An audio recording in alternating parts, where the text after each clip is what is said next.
আজকে আপনাদের সাথে দু রকমের ভর্তা রেসিপি শেয়ার করব আর সাথে ডায়েট ফ্রেন্ডলি লাঞ্চ মেনুও শেয়ার করব, যেটা ওয়েট লসের ক্ষেত্রে ভীষণ উপকারী। তো চলুন রেসিপিগুলো দেখে নিই।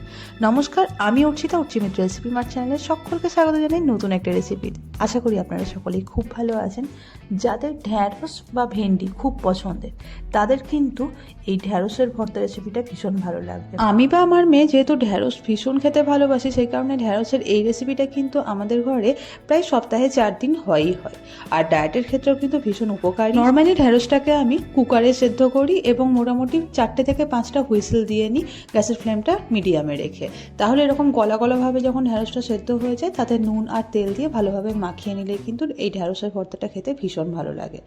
আর তার সঙ্গে আরেকটা ভর্তা রেসিপি দেখাচ্ছি, যেটা হচ্ছে কুমড়ো এবং বরবটিকে আমি আগে থেকেই সেদ্ধ করে নিয়েছিলাম। ভালোভাবে সেদ্ধ করে নিতে হবে। তারপরে অল্প একটু নুন দিয়েছি এবং তার সঙ্গে পেঁয়াজ, রসুন এবং কাঁচা লঙ্কাকে অল্প একটু তেল দিয়ে ভেজে নিয়েছি। আর এখানে তার সঙ্গে অ্যাড করব আচার। আচারটা কিন্তু পুরোটাই অপশনাল, চাইলে অ্যাড করতে পারেন, না হলে স্কিপ করতে পারেন। নর্মাল ওই পেঁয়াজ, রসুন এবং লঙ্কা ভাজা যে তেলটা ছিল সেটা দিয়ে আপনারা মাখিয়ে নিতে পারেন।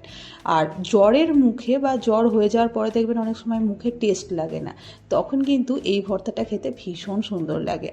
আর আমাদের এই ভর্তাটা প্রায়ই হয়ে থাকে।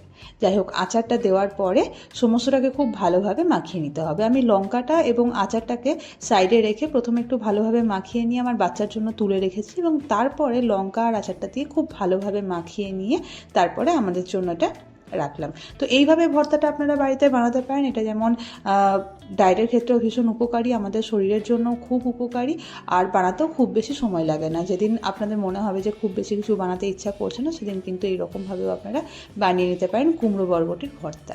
এবারে চলুন দুপুরবেলাতে আমি লাঞ্চ মেনুটা কি রেখেছি। যেহেতু আমি এখন ওয়েট লস জার্নিতে রয়েছি, ডায়েট করছি, সেই কারণে আমি ঘরোয়া খাবার খেয়ে ডায়েট করাটা বেশি পছন্দ করি। ডায়েটের ক্ষেত্রে শসা এবং দইটা, বিশেষ করে টক দই, এটা কিন্তু ম্যান্ডেটারি। এটা ডায়েটে খুব উপকারী।